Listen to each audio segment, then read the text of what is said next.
Hi guys, update ko na guys, parang naglilibor. Hindi ko alam. Kasi masakit parang every 5 minutes at ano na 12 hours. Malapit na mag 24 hours. Tapos ngayon, kanina tiningnan ako ng doktor, pina-admit ako. Kasi gusto nila na ma-monitor ako pero hopefully ano lang, mawawala lang to at makawala ako bukas. Sana. Sobrang sakit kasi mga every 5 minutes. Pero yung sakit nag-still lang ng mga less than 1 minute. So ako lang dito mag-isa. Umuwi si Sean. Kuha siya ng mga gamit ko kasi hindi talaga ako ready. Hindi pa ako ready sa mga gamit ko. Wala. Supposed to be i-ready ko sana today. Kaso nga lang hindi ko na na-ready kasi nga nung kagabi pa mga 12 AM hindi ako nakatulog kasi sobrang sakit talaga. Pabalik-balik akala ko ano lang yung napagod lang ako kasi appointment ko kahapon, and then nagbaktas lang kami ni mother, naglakad-lakad lang kami kasi malapit lang yung midwife ko. So nagbaktas-baktas kami, and then siguro na stress ako or hindi ko alam kasi malamig, hindi ko alam, napagod ako. Tapos ayun, bigla na lang sumasakit yung aking babili. Tapos yung sa likod na parang masarap na yung mag CR.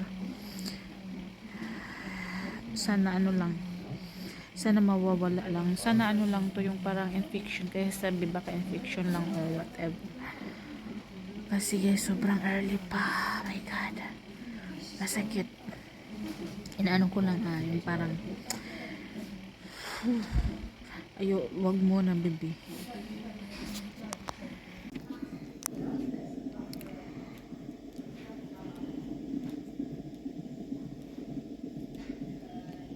It's my first day, first night and first day.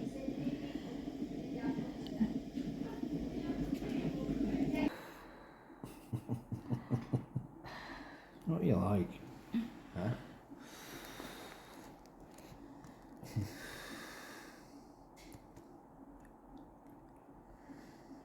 Oh my god. Nurse is going to be back soon. The nurse.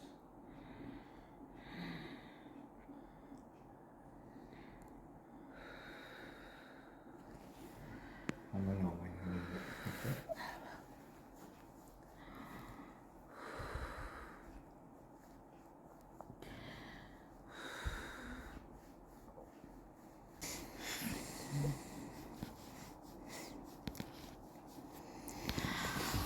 Oh.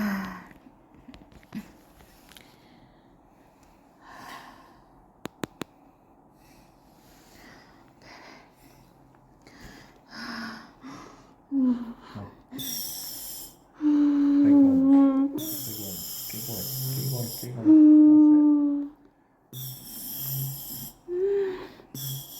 Go. Go. Good.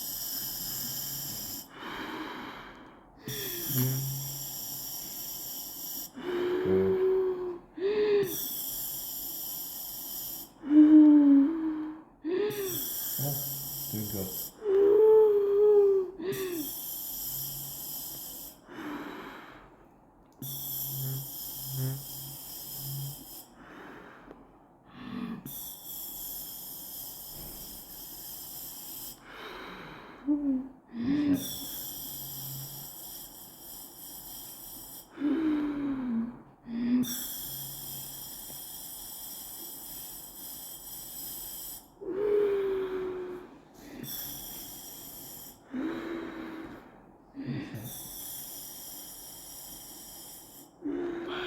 I barely breathe.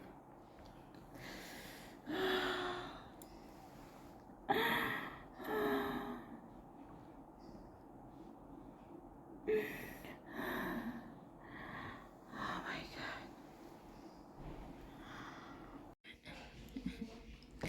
Hi guys, pasensya na kayo sa aking mukha kasi haggard ako. Dito na. I-update ko lang kayo about mag-update lang ako sa aking vlog kasi ito mga siguro mag 2 months na hindi ako nakapag-vlog. At saka, hindi ko kayo na-update sa baby gender reveal. Supposed to be na mag-gender reveal kami. Kaso nga lang hindi ko na nagawa. And tapos, maraming mga nangyayari talaga sa akin, guys. Lagi ako nag-infection. Kaya medyo napaaga yung aking pagpanganak ngayon. Kasi, iwan ko ba, siguro, nabaguhan ako dito sa Wither, siguro sa UK. Alam niyo guys, ano kami dito, 1 week na kami exactly dito. Fully na makalabas na kami na okay ang lahat. Nilhan naman ako ng maraming toast. Akala nila dito si Habi. Uwi na kasi Habi kagabi. Pagdating namin sa bahay, nung isang araw after ng aking appointment, ang sabi ng sa aking appointment is okay lahat. Tapos yung wala akong infection sa ihi, wala.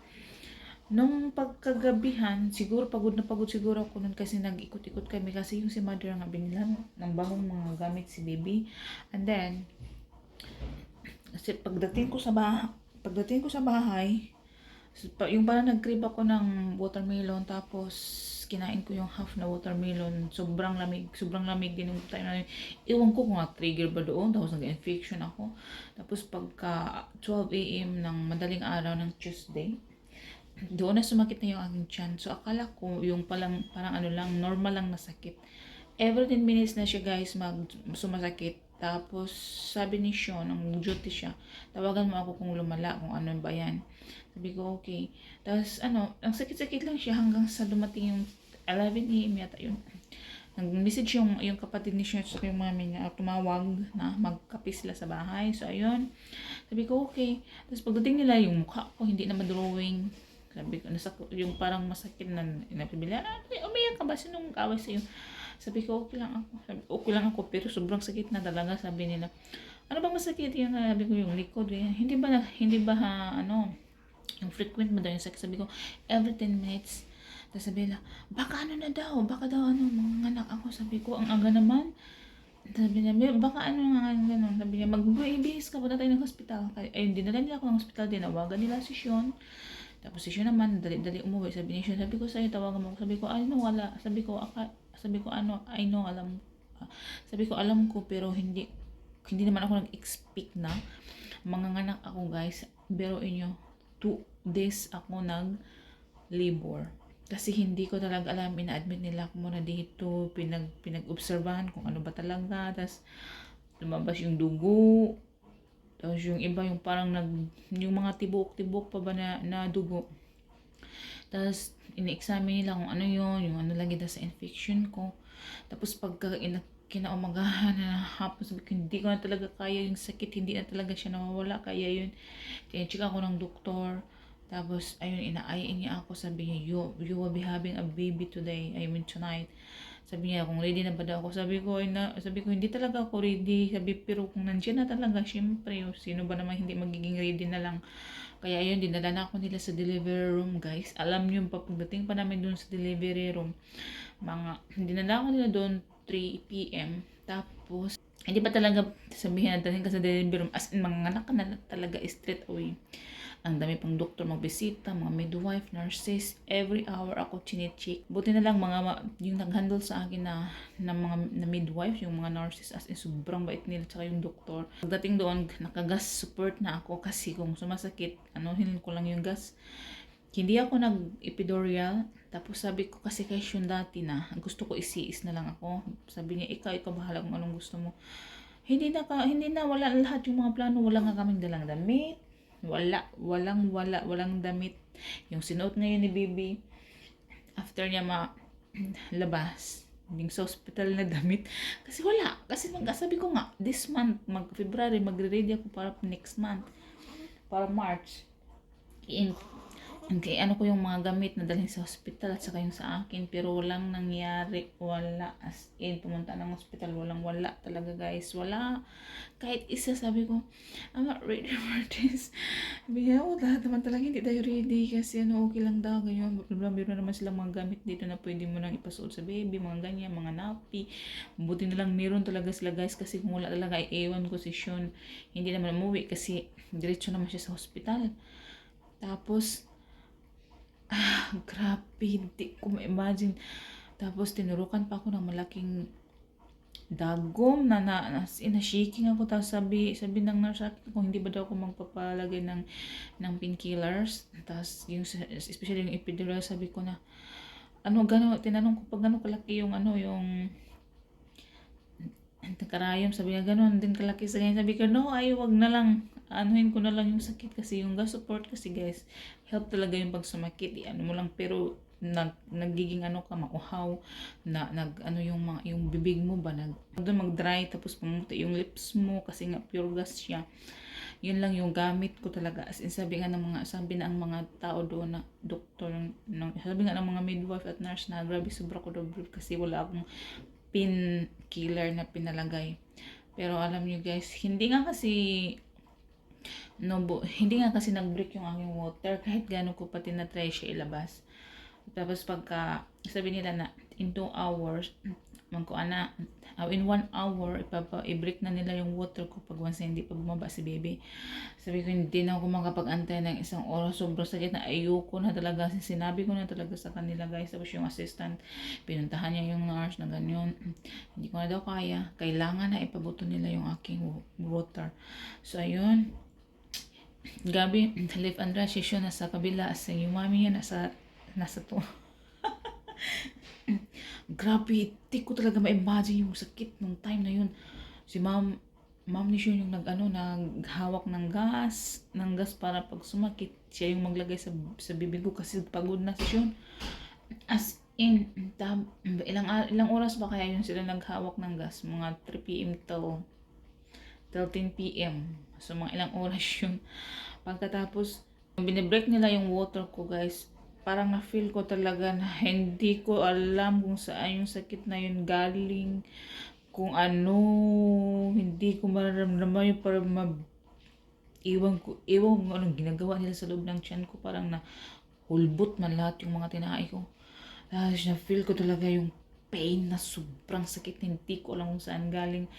Sabi ko sige, lumabas na yung parang ma-feel mo na sabi nga nila, hindi ka talaga pwede mag-utong pag hindi mo talaga ma-feel na yung parang nandun si baby. So, ayun. Sabi na, pag feel mo na kontra ka, sige, push. Hindi ko na talaga kaya, as in, wala na akong, parang feeling ko, wala na akong laman, wala na yung mga buto ko sa katawan ko. Tapos, parang makupugan na ng tubig. Tapos, sabi ko, ayoko na talaga, parang sasigaw na ako na CS or whatever painkiller na ilagay sa aking katawan, ilagay nyo na. Sabi ko, but sobrang lit na kasi si baby, parang nakita na siya sa baba. Sabi ko pa siya, ayoko na, sabi ni siya, isa na lang, hindi pa ito ang last, meron pa talaga tayong idadagdag. Sabi ko, tumahimik ka, kasi nasa painful na ako. Tapos nagdujoke pa talaga siya, no, hindi pa ito ang last, meron po. Tugangan pa daw na mo guys. So, ginawa ko dodong pagani ko diri makalingkawas, nag-isip na kagdugang mao to guys nga pag last post na ako, no, niingon ako na di na ako, gunot ko akong hinawakan ko yung aking paa. So, nilagay ng midwife yung dalawa kong kamay sa dalawa kong paa, parang mo talaga, push mo talaga, sabi. Nilagay ni midwife yung mga dalawa kong kamay sa paa ko. Tapos sabi niya, sige, nandiyan na yung mga encouragement talaga nila sa akin. Kasi ayoko na talaga, sabi ko na talaga, ayoko na talaga gawin yun ang lahat ng gusto niyo. Basta ayoko na umutong. Pag sabi ko sa sarili ko, parang nafe-feel ko na nga na nandun na si baby sa puerta. Ayun, pinupush ko talaga guys. Nakasiga talaga ako ng ima, as in yung words talaga na ima yung nakapagpabulhot ka baby, as in ayun, nung lumabas na siya, parang nawala lahat yung sakit, na parang nagiging magic na. Ang tulog ng aking baby. Wag nyo lang pansinin yung mga ko dyan guys, mga anik-anik, kasi wala akong tulog lagi, as in. Ay, ngayon lang ako nakatulog kasi nakatulog ako ng 1 oras kasi every 3 hours ko kasi siya i-feed. Kain pa rin tayo ng toast kasi lagi na akong gutom ngayon. Hindi na pwedeng pakunti-kunti.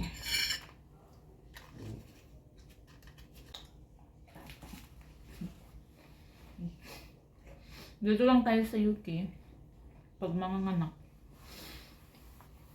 nakatoast pa rin sa umaga. Pag sa atin ba to sa Pinas pa to? Nagano na si mama, nagtuya.